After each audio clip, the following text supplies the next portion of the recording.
देखिए बिल्कुल अगर दिल्ली की हम सातों सीटों की बात करें तो बहुत सारी सीट इसमें ऐसी है। अगर खासतौर पर आप नॉर्थ वेस्ट की सीट ले लीजिए तो एक पार्टी को 22% के करीब मिले, एक को 16 मिले, तो वहीं बीजेपी जो है वो 50 का आंकड़ा भी क्रॉस कर गई थी। तो दोनों मिलकर भी जो है उस सीट को नहीं जीत पा रहे। पहली बात ये इंपॉर्टेंट है। दूसरी बात ये कि अब कैंपेन स्ट्रेटजी इनकी क्या होगी। क्या अरविंद केजरीवाल आम आदमी पार्टी के जो नेता हैं वो कांग्रेस के कैंडिडेट्स के लिए प्रचार करेंगे? क्या राहुल गांधी आम आदमी पार्टी के लिए प्रचार करेंगे? ये स्ट्रेटजी देखने वाली बात होगी। दूसरी बात कि तमाम नेता ये कहते रहे कि वो देश के हित के लिए एक साथ आए हैं, अपने अपने हितों को साइड में रखकर। लेकिन अगर बात हित की करें तो पंजाब में जो है वो दोनों अपने अपने हितों के लिए लड़ रहे हैं, क्योंकि कांग्रेस चाहती है कि वो ज्यादा सीटें जीते, वहीं आम आदमी पार्टी चाहती है वो जीते, इसलिए इनका गठबंधन नहीं हो पाया। तो कुल मिलाकर अगर बात बीजेपी के खिलाफ लड़ने की है, जो कि इंडिया गठबंधन की नींव भी इसीलिए रखी गई थी, तो वो गठबंधन पंजाब में क्यों नहीं हो पाया? तो यानी कि वहां पर सहमति नहीं बनी। दूसरी बात, असम में जहां आम आदमी पार्टी 3 सीटों को लिए दावे कर रही थी, वहां पर अभी तक कोई समझौता नहीं हुआ। सौरभ भारद्वाज से हमारी बात हुई तो सौरभ भारद्वाज का कहना वहां स्टेट यूनिट्स के बीच में आपस में बातचीत चल रही है, जबकि फैसला जो है वो केंद्रीय यूनिट लेती है। ये एक महत्वपूर्ण वाली बात है। और इसके साथ साथ चंडीगढ़ आम आदमी पार्टी की जगह जो है कांग्रेस के खाते में गया, गोवा पूरा कांग्रेस के खाते में गया। इसके अलावा हरियाणा में सिर्फ एक सीट दी गई है, जहां पर पंजाब और दिल्ली के बाद दोनों जगह सरकार बनने के बाद आम आदमी पार्टी यह दावा कर रही थी कि खट्टर सरकार को हराकर इस बार वो विधानसभा चुनाव में वहां पर बाजी मारेंगे, सरकार बनाएंगे। अब ऐसे में अगर वो सिर्फ कुरुक्षेत्र की सीट से ही समझौता कर लेते हैं तो आप ये समझ लीजिए कि वहां पर भी जो है आम आदमी पार्टी की क्या स्थिति है। तो फिलहाल ये पूरा आंकड़ा है जो दिया गया है। अभी स्ट्रेटजी तैयार होनी है कैंपेन की, लेकिन सबसे बड़ी बात यही है कि पंजाब में समझौता क्यों नहीं हो पाया, जब सारे इंडिया गठबंधन के जो राजनीतिक दल हैं वो बीजेपी के खिलाफ चुनाव लड़ रहे हैं, एक साथ इकट्ठे इसलिए हुए कि वो बीजेपी को चुनाव से हरा सके। तो एक बड़ी खबर आपको बताते हैं, इस वक्त सीट गठबंधन पर आम आदमी पार्टी का बयान आया है। आम आदमी पार्टी की ओर से बयान दिया गया है, हर राज्य के हालात के हिसाब से गठबंधन किया गया, ये संदीप पाठक ने कहा है। क्योंकि ये सवाल पूछा गया था संदीप पाठक से और साथ ही मुकुल वासनिक से कि आखिरकार गठबंधन दिल्ली में होता है लेकिन पंजाब में नहीं होता है, तब यह बताया गया था उनकी ओर से कि हर राज्य के जो हिसाब है अलग होते हैं, इसी हिसाब से गठबंधन किया जाता है। आप दिल्ली में प्रचार करें कांग्रेस के लिए स्टार प्रचारकों, जैसे कैंपेन की बात हुई, वहां स्ट्रेटजी एकदम चेंज। हर जगह की, हर राज्य की अपनी राजनीतिक परिस्थिति है और परिस्थितियों को देखकर चुनाव जीतने के उद्देश्य से ये बनाया गया। एक आखिरी सवाल, इसमें इंडिया गठबंधन की जो नींव रखी गई थी वो बीजेपी और प्रधानमंत्री मोदी की सरकार को हराने के लिए रखी गई, लेकिन वो स्ट्रेटजी वही, फिर सवाल मेरा कि पंजाब में क्यों पीछे रह रही? इंडिया गठबंधन का जन्म देश को जिताने के लिए हुआ है, देश की जनता को जिताने के लिए हुआ है, किसी को हराने के लिए नहीं हुआ है। अब ये बात अलग है कि भारतीय जनता पार्टी अपने कर्मों से जिस तरीके से इस देश को पीछे धकेल रही है, तो ये उनकी नियति कि उनको हारना है।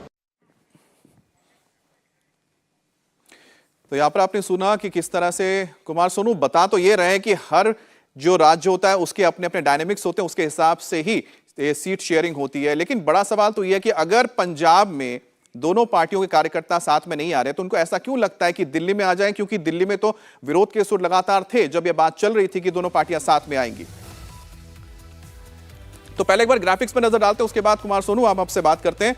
देखिए यहां पर सीट की अगर बात की जाए 7 सीटें हैं और अगर वोट परसेंटेज का हम जिक्र करते हैं वो देखिए कितना डिफरेंस होता है।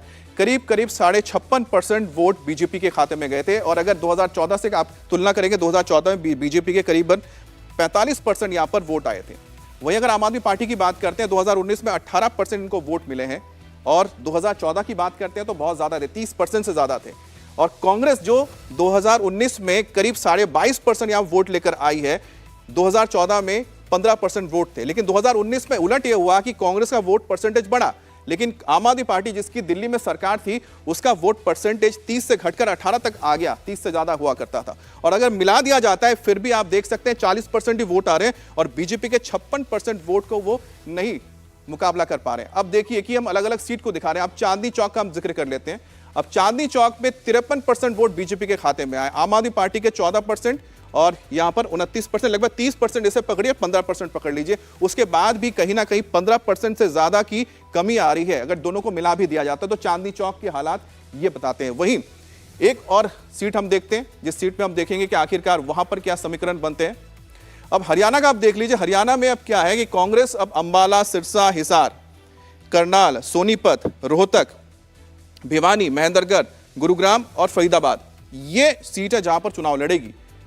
आम आदमी पार्टी को कुरुक्षेत्र दिया गया है और कुरुक्षेत्र में 2014 और 2019 में बीजेपी के ही कैंडिडेट लगातार जीतते हैं। उससे पहले यहां पर नवीन जिंदल 2004, 2009 में नवीन जिंदल जीते थे कांग्रेस के, लेकिन उसके बाद ये लगातार बीजेपी के पास रही। अब कुरुक्षेत्र का जो सीट है वो आम आदमी पार्टी को दिया गया है और वहीं ये जो बाकी 9 सीट है यहां पर कहीं ना कहीं अब कांग्रेस को अकेले लड़ना है। लेकिन इसकी सबसे बड़ी वजह रही होगी क्योंकि यहां पर भूपेंद्र सिंह यानी कि जो कांग्रेस के पूर्व मुख्यमंत्री भी हैं भूपेंद्र हुड्डा बहुत स्ट्रांग है और वो लगातार ये चाह रहे थे कि किसी पार्टी के साथ गठबंधन ना हो, वो अकेले ही चुनाव लड़े।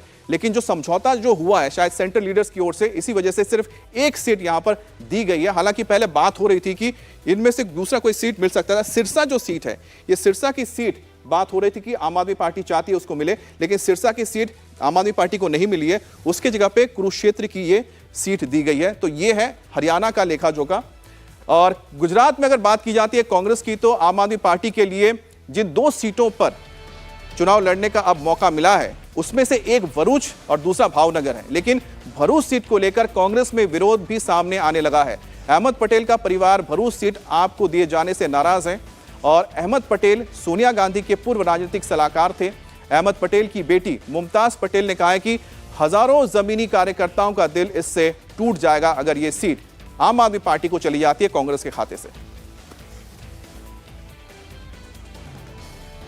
ये पॉलिटिक्स है, हर मिनट चीज़ बदल सकती है, तो तभी मैंने कहा कि हम आखिरी बॉल तक का इंतज़ार करते हैं। बातें चल रही हैं और आज हमें ये भी खबर मिली, आज भी और कल भी, कि राहुल जी नहीं चाहते कि भरूच की सीट, क्योंकि आप मुझसे बात कर रहे हैं तो मैं अज्यूम कर रही हूँ कि भरूच के बारे में आप बात करना चाहते हैं, तो राहुल जी नहीं चाहते, बल्कि हमारे AICC से भी हमारा जितना नेतृत्व है वो नहीं चाहता है कि भरूच सीट कांग्रेस पार्टी आम आदमी पार्टी को अलायंस में दे दे। पर आम आदमी पार्टी काफ़ी वक्त से चाह रही है कि अलायंस में ये मिले, तो इस बात पे चर्चा जारी है। अब देखते हैं कि फाइनल रिजल्ट क्या आता है।